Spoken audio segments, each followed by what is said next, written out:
प्रणाम करती हूँ अपने गुरु महेश्वर शिव के चरणों में। माता भवानी के चरणों में मेरा प्रणाम है।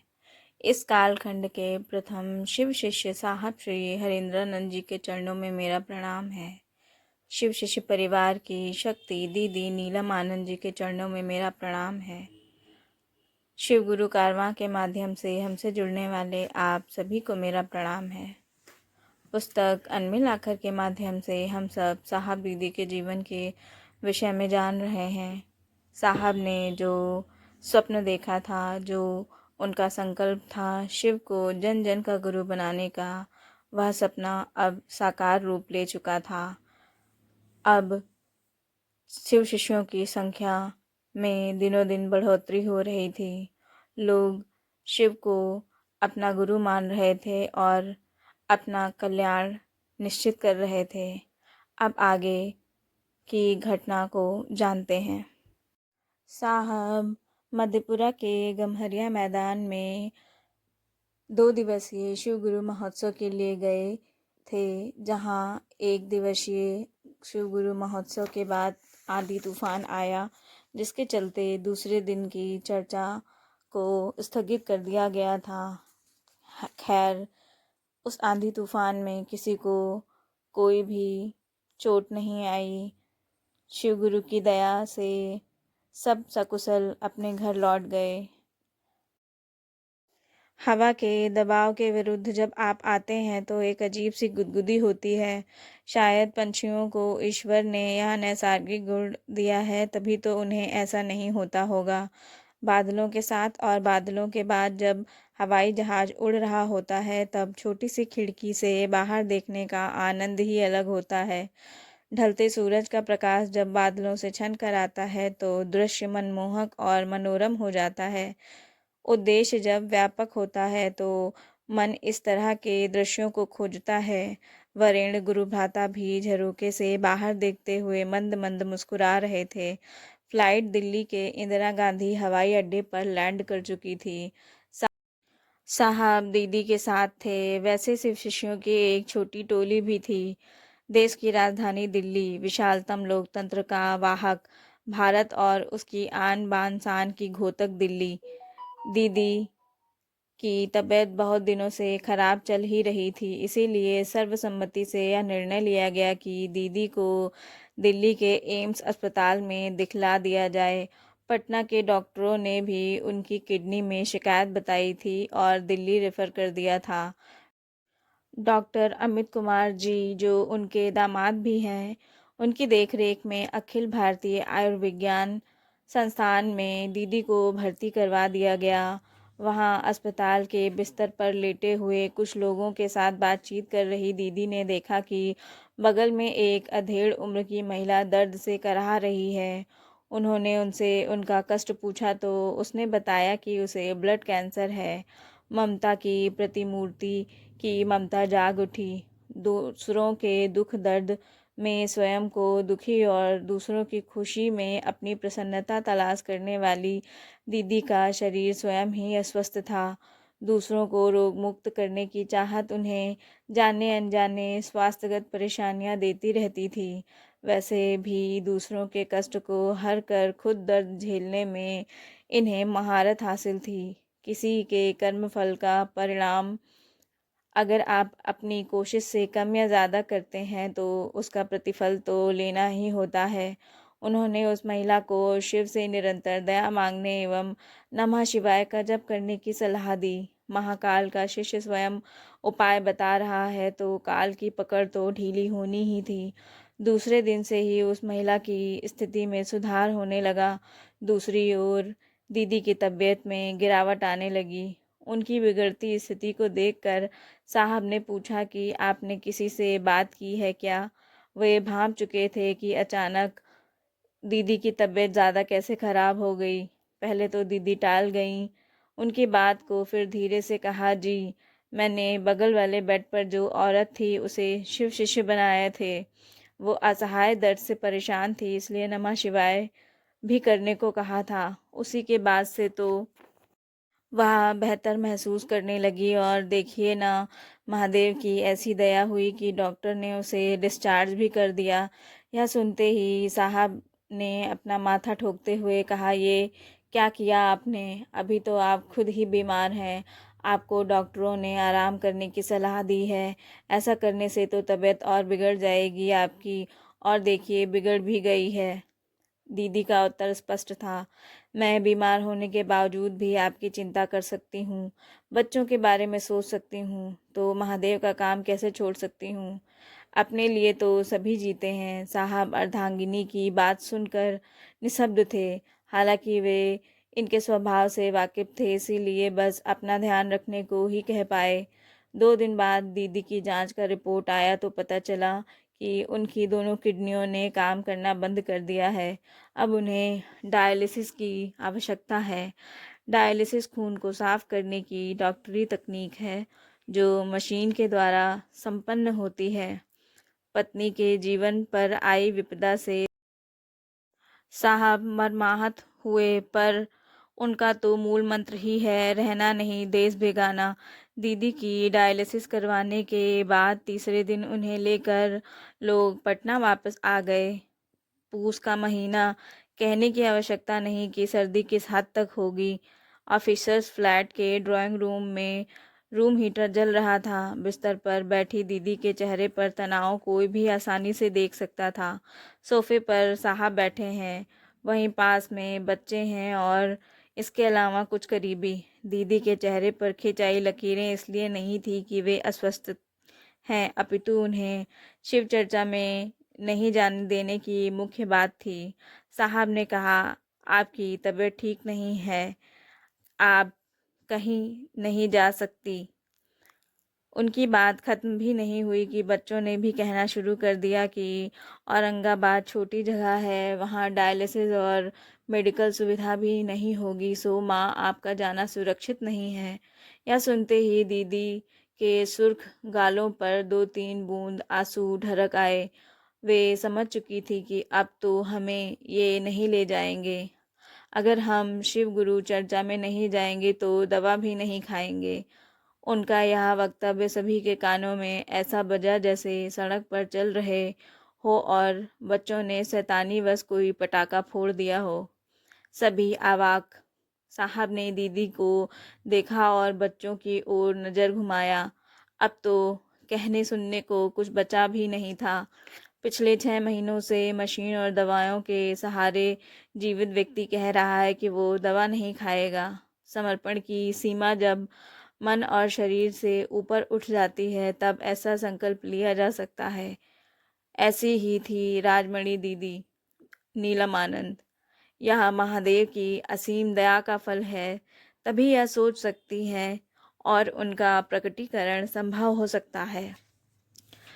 गेट स्कूल औरंगाबाद का पवित्र प्रांगण जो संभवतः दीदी के लिए शिव गुरु महोत्सव में शिव गुरु चर्चा करने का अंतिम साक्षी था। वैसे तो सन 2005 के अप्रैल माह में वे बक्सर में होने वाले एक दिवसीय शिव गुरु चर्चा महोत्सव में गई थीं, पर उन्होंने शिव गुरु चर्चा नहीं की। मगही भाषा का क्षेत्र होने के कारण दीदी का स्नेह था औरंगाबाद के साथ, क्योंकि मनातू की बोली भी यही थी। उनके अस्वस्थ होने का गम उनके चेहरे से तो प्रतीत नहीं हो रहा था, परंतु करीबी लोगों के चेहरे यह बयां कर रहे थे कि हमारी दीदी बीमार हैं। 2 लोगों के सहारे मंच पर दीदी जाती हैं, उनका चेहरा प्रदीप्त हो रहा था। दीदी का यह कथन, आप शिव गुरु का कार्य ईमानदारी से करें, मैं साये की तरह आपके साथ रहूंगी, शरीर में रहूं या ना रहूं, पुनः जोर देकर उन्होंने दोहराया, ईमानदारी से। सभी गुरु भाई बहनों को मेरा साधुवाद। उनके ये शब्द आज हजारों लोगों का संबल है। यह आज भी उतना ही प्रासंगिक है जितना 26 दिसंबर 2004 को था। यह तो ध्रुव सत्य है कि दिलों को सहारा देने वाली वो दीदी हैं। यह तो समय मात्र था कि आज उन्हें सहारा दिया गया। दीदी तो लोगों के अंदर जी रही एक सोच है, प्रकारांतर से एक शैली जिसे हम आप कभी बदलना नहीं चाहेंगे और ना ही बदल पाएंगे। धैर्य और जीवटता के साथ साहब का परिवार दीदी की बीमारी के साथ लड़ रहा था। दीदी की किडनी ट्रांसप्लांट की प्रक्रिया वैचारिक रूप से चल रही थी, उसे कार्य रूप देना शेष था। मुंबई, दिल्ली और पटना के बड़े अस्पतालों से बातचीत चल रही थी। अन्नू बाबू तीनों शहरों को एक किए हुए थे, कभी दिल्ली, कभी मुंबई, तो कभी पटना। काल अपने प्रवाह में था, पर जब महाकाल स्वयं होते हैं तो काल भी अपनी परिधि छोड़ देता है। गर्मी की शाम थी, छत पर दीदी बैठी थी, आवाज में थोड़ा दर्द, पर निरंतर उसे छुपाने की कोशिश उनके द्वारा जारी थी। लगता है इस बार महादेव इनकी नहीं सुनेंगे। महादेव का काम बहुत बचा है। वहीं पर आसमान की ओर देख रही लवली दीदी ने कहा कि नहीं माँ, ऐसे नहीं बोलिए। पापा ने महादेव के पास एप्लीकेशन दिया है ना। बीच में ही बात को काटते हुए वे कहती हैं, इस बार पापा का आवेदन मंजूर नहीं होगा। वैसे भी मोनू बाबू के जन्म के समय तो महादेव उनकी सुन ही चुके हैं, बार बार थोड़े ही सुनेंगे। बात आई गई हो गई और ख़त्म हो गई। एम्स नई दिल्ली के प्राइवेट वार्ड में अपने बिस्तर पर लेटी दीदी, उनका दिल्ली आना जाना लगा रहता है। 16 जून 2005 जेठ की दोपहरी।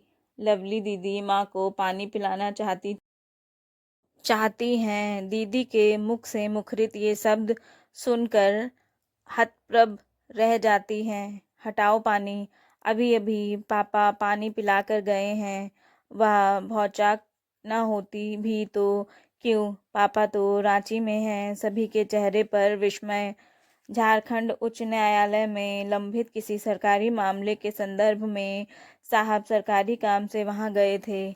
दिन ढल रहा था, सूर्य की प्रचंड गर्मी अब शांत हो चुकी थी। उसकी किरणों में वह तेज नहीं रह गया था, लेकिन जिस तेज के अंश से परमात्मा ने उस दिव्य आत्मा का निर्माण किया था, वह कैसे मध्यम होता। उसका तो निर्माण ही हुआ था इस तिमिरांध विश्व को आध्यात्म के प्रकाश से अलौकिक करने के निमित्त।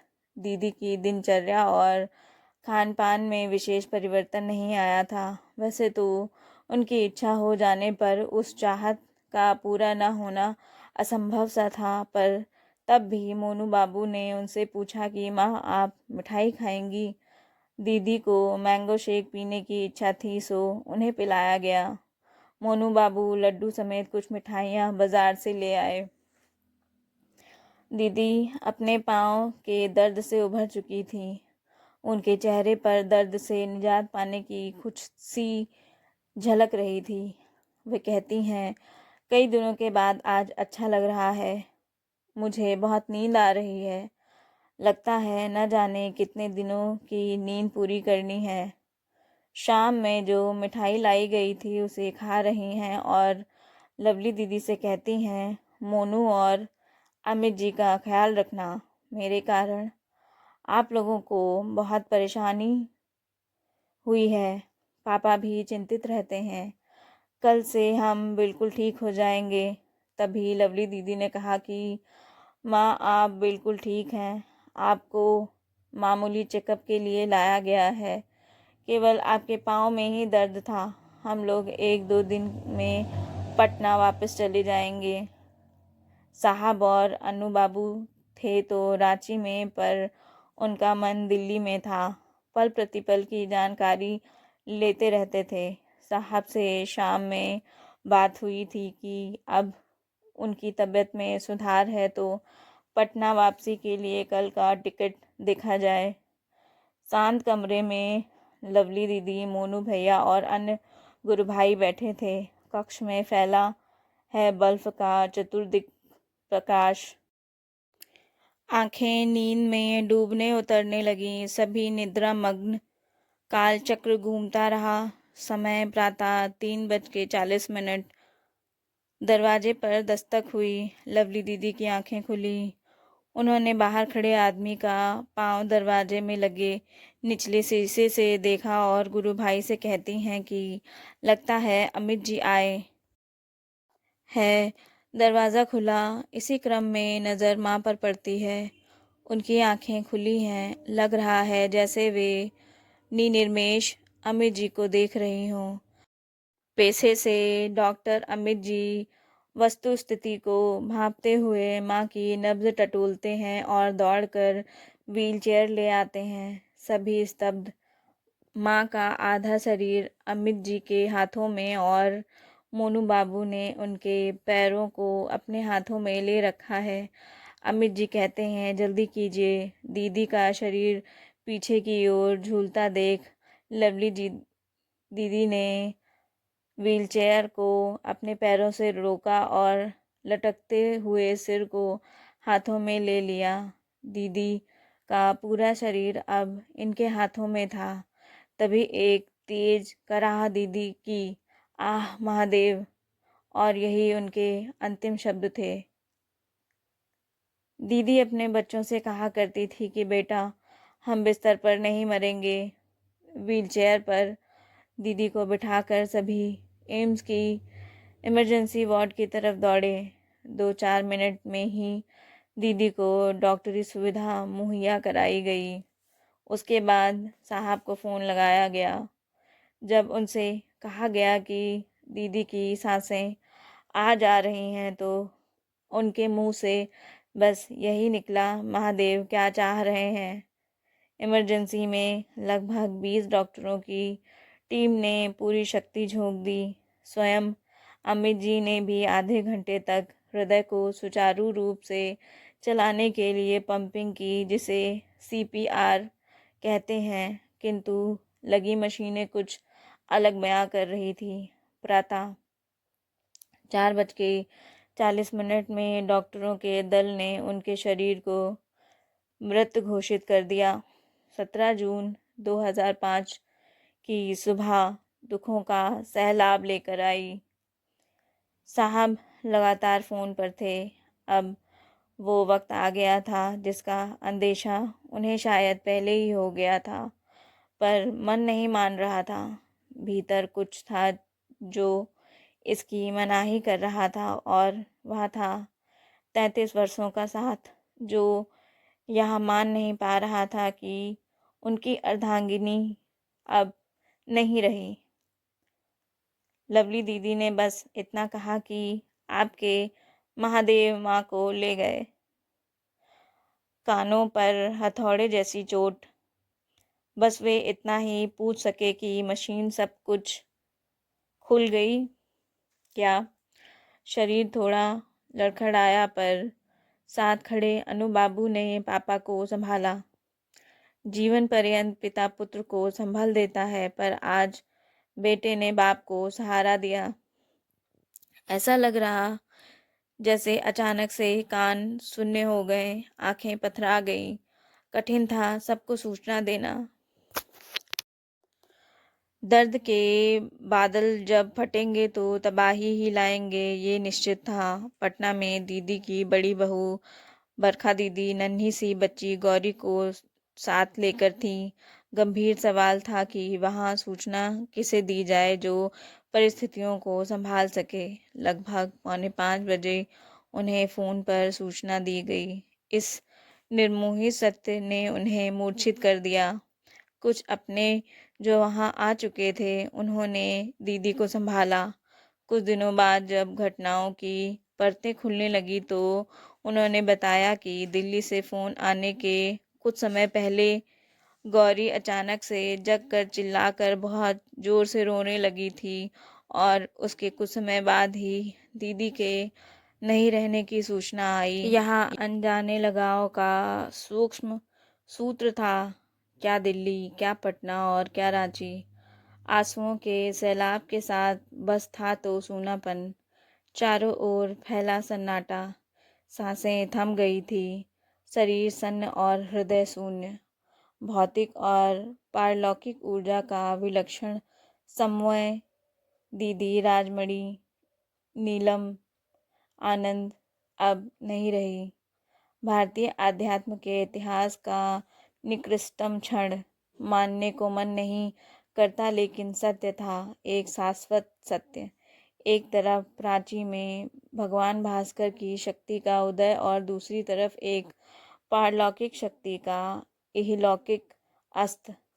लवली दीदी, मोनू भैया और अमित जी मरमाहत पर दीदी के दिए हुए संस्कार और धैर्य को बांधे हुए परिस्थिति का सामना कर रहे थे, किंतु जन्मदात्री के गुजरने का गम उनके चेहरे पर साफ था, जैसे हजारों सुइयां एक साथ चुभो दी गई हों। मोनू बाबू लगातार रोए जा रहे थे और रटे जा रहे थे, एक ही बात बोले जा रहे थे कि माँ से कहो ना उठेंगी। ऐसी में स्थिति को संभालने का जिम्मा लवली दीदी का रहा, जो वहाँ के सामान को भी समेट रही थी। ऐसी विषम परिस्थिति को संभालना आसान भी नहीं था, जब नौका सागर की उर्मिल तरंगों में डगमगा रही हो और हाथ में से पतवार छूट जाए। ऐसी मना स्थिति में थे सभी। उधर रांची से साहब और अनु बाबू सगे संबंधियों के साथ पटना के लिए निकल गए। साहब का चेहरा भाव शून्य। इस समय कोई उन्हें क्या बोल सकता था। बस इतना पूछा गया कि कुछ खाएंगे क्या। वे मौन थे, चेहरा कसा हुआ, आंखें स्थावर। सूचना जंगल की आग की तरह फैल गई। मोबाइल की घंटियां लगातार बज रही थी। हजारों की संख्या में शिव शिष्य एम्स की तरफ बढ़ने लगे। चारों ओर बस क्रंदन ही क्रंदन। आकाश में उमड़ते घुमड़ते बादल जोर गर्जना कर रहे थे, मानो अब बरसें की तब बरसें। दीदी के पार्थिव शरीर को रासायनिक लेप के पश्चात ताबूत में रखा गया, ताकि उन्हें पटना लाया जा सके। दिल्ली के स्थानीय गुरु भाई बहनों को एम्स आने की मनाही की जा रही थी, क्योंकि मौसम बहुत ख़राब था। सभी विस्मित थे। बाकी स्थानों पर मौसम साफ था। दीदी के अंतिम दर्शन को आए लोगों ने बताया कि जिस इलाके से वे आ रहे हैं वहाँ तो बारिश नहीं हो रही है। वैसे भी भावनाओं का बांध जब टूटता है तो रुकने की बात कहाँ, प्रकृति भी कहाँ रुकने वाली थी। मूसलाधार बारिश का रूप लेकर अपनी शोक संवेदना प्रकट कर रही थी। बरसते मेघ और गर्जना करता आसमान मानो कह रहा हो, लौट आओ, लौट आओ। साहब पटना आ चुके थे। ऐसा पहली बार हुआ जब उनके गृह प्रवेश के अवसर पर एक मुस्कुराता और खिला हुआ चेहरा उनके सामने नहीं था। जीवन संगिनी का साथ छूट चुका था। जो शेष था वह असहाय था, करुण था। धीरे धीरे उनके सरकारी आवास के इर्द गिर्द लोग जमा होने लगे। सब बस यही सोच रहे थे कि ऐसा कैसे हो गया। महादेव ने तो ऐसा करके हाहाकार मचा दिया। पर उस महाकाल को जब जो करना होता है वह घटित होता है। महाकाल की दया भी है छलना। शोक संतप्त प्रकृति भी अपने सभी क्रियाकलापों को भूलकर इस महान आत्मा को विदा देने के लिए मूक दर्शक बन गई थी। तभी तो इस दिव्य आत्मा की वापसी के लिए अपने सर्वाधिक महत्वपूर्ण दिवसों में से एक गंगा दशहरा को संजोए हुई थी। हवाई जहाज संध्या 7:20 पर दिल्ली से उड़ा और लगभग रात के 9:30 बजे पटना एयरपोर्ट पर उतरा। दिल्ली से आने वाले परिजनों के चेहरे पर दर्द की सीमा नहीं थी। अपनों को सामने पाकर दर्द को बांधे रखना असंभव था। सफ़ेद कुर्ता पजामा में खड़े थे साहब और नज़दीक में थे अनु बाबू। हजारों की संख्या में लोग एकत्रित थे। दीदी और साहब के साथ आए हुए लोगों के बीच एक ही चीज वर्तमान थी, अखंडित मौन। भारी मन, किंतु कर्तव्यों के निर्वहन की मजबूरी के साथ फूल मालाओं से लदे ट्रक पर ताबूत को रख बेली रोड स्थित आवास 4A/60 लाया गया, जहां परिजनों के करुण क्रंदन का हृदय विदारक दृश्य रेगिस्तान में भी सैलाब ला सकता था। घर की छत पर दीदी के अंतिम श्रृंगार की तैयारी हो चुकी थी। किसी में इतना साहस शेष नहीं था कि दीदी के कॉफिन यानी ताबूत को खोल सके। अनु बाबू आगे बढ़ते हैं। जननी की बंद हो गई पुतलियों का सामना करने का साहस वे ही बटोर सके। लकड़ी से बने तख्त को हटाते हुए ही दूर छिटक गए। दिल को तार तार करता नीला हो चुका माँ का चेहरा बेटे की अश्रुधारा को रोक नहीं पाया। आज भी अनु बाबू की नासिका ग्रंथियां अगरबत्ती की उस गंध को पहचानती हैं और जब भी उसका एहसास उनकी इंद्रियों को हो जाता है वे विचलित हो जाते हैं। दीदी का चेहरा ऐसा लग रहा था जैसे सूर्य की प्रथम किरणों का स्पर्श पाकर खिला कोई कमल पुष्प। संपूर्ण ब्रह्मांड की कोमलता और सौंदर्य को ज्योतियों को विकीर्ण करता एक विशाल नीलमणि लग रहा था। राजमणि का पार्थिव शरीर मानो अब वे बोल उठे। समय रेत की तरह हाथ से फिसलता रहा और सुबह आ गई जब साहब दीदी के पार्थिव शरीर को लेकर सगे संबंधियों एवं हजारों शिव शिष्यों सहित गंगा तट की ओर प्रस्थान कर गए। पीछे छूटा आवाज बस आंसुओं के साथ। बड़े गुरु भाई समय के चक्र के साथ गंभीर वे मौन थे। चेहरा कसा हुआ उनकी जीवन संगिनी 33 वर्षों की सहचरी आज उनसे अलग हो गई। आंखों में रिश्तों का ठहराव। एकला चलो रे के आदर्श पर जीवन जीने वाले आज सही में तन्हा थे। तथापि यथाविधि अंतिम संस्कार किया और इस तरह गंगा के पावन तट पर दीदी का पार्थिव शरीर पंचमहाभूतों में विलीन हो गया। गंगा की शांत धारा मानो मूक संदेश दे रही हो, आओ ऐसा कर्म हम करें, मर भी जाएं तो जिंदा रहें।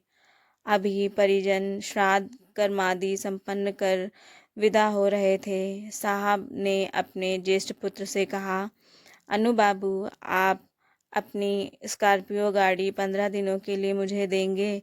मेरा तो कोई निजी वाहन नहीं है। अनु बाबू ने कहा, पापा आपकी गाड़ी है। गाड़ी में सामान रखा गया। 3-4 शिव शिष्यों के साथ साहब चल पड़े झारखंड राज्य के विभिन्न क्षेत्रों में अपने गुरु शिव की चर्चा की व्याप्ति के प्रयास में। देवघर, गिरिडीह, चतरा, पलामू, गढ़वा जिले में छोटी छोटी शिव चर्चाओं को संपादित करते हुए साहब पटना लौट गए। छुट्टी तो थी ही, श्राद्ध में जो न्योतों की राशि आई थी वही यात्रा का पाथेय बनी। आज झारखंड राज्य के सुदूर घने जंगलों में हो रही भगवान शिव की चर्चा में उस एक पक्षीय यात्रा की अभी भी सुगंध है। आज दीदी भले ही शरीर में हमारे बीच में नहीं है, परंतु उनके ममत्व की निर्झरणी अबाध रूप से बहती रहेगी और मानव सृष्टि अपालवित होती रहेगी। दीदी के निर्मल प्रेम की स्नेहिल छाव तले हम सभी पल्लवित और पुष्पित होते रहेंगे और वे हमारे संस्कारों का परिमार्जन एवं परिशोधन करती रहेंगी। दीदी माँ के शरीर में न रहने के पश्चात शिव की शिष्यता में क्या परिवर्तन हुआ और साहब के जीवन में क्या परिवर्तन हुआ, इसको अगले भाग में जानते हैं। आप सभी को प्रणाम।